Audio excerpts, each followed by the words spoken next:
حضرت موسیٰ علیہ السلام کو اللہ پاک نے اس مہینے کی عظمت کے بارے میں بتایا۔ حضرت موسیٰ علیہ السلام کو اللہ نے فرمایا کہ اے میرے پاک پیغمبر، میں نبی آخر الزمان کو اور ان کی جو امت ہے اس کو جو میں ایک مہینہ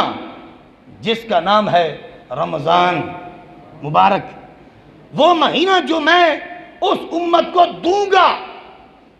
تو اس مہینے کی جامعیت یہ ہے، اس کی برکت یہ ہے، بے شمار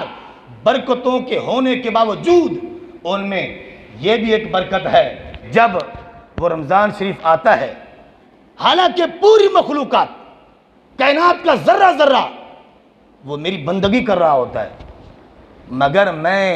درختوں کو کہتا ہوں اے درختوں، اے فصلوں، اے زمین کے ذروں،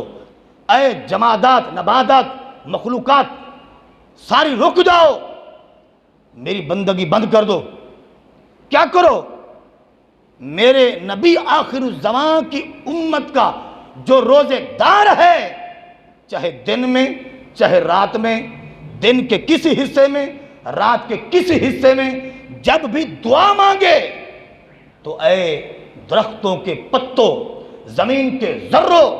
اے دریا کی مچھلیوں، اے پانی کی لہروں، تم نے میرے نبی آخر الزمان کے امت کی جو دعا ہے اس پر تم نے صرف آمین کہنا ہے۔ تمہاری آمین کی وجہ سے میں اپنے بندوں کی دعاؤں کو قبول کر لوں گا کہ تم آمین جو کہو گے یہی میری بندگی ہوگی۔ یعنی یہ مخلوقات جو باقی ہیں انسان کے علاوہ، ان کی یہی بندگی ہے رب کے دربار میں کہ وہ امت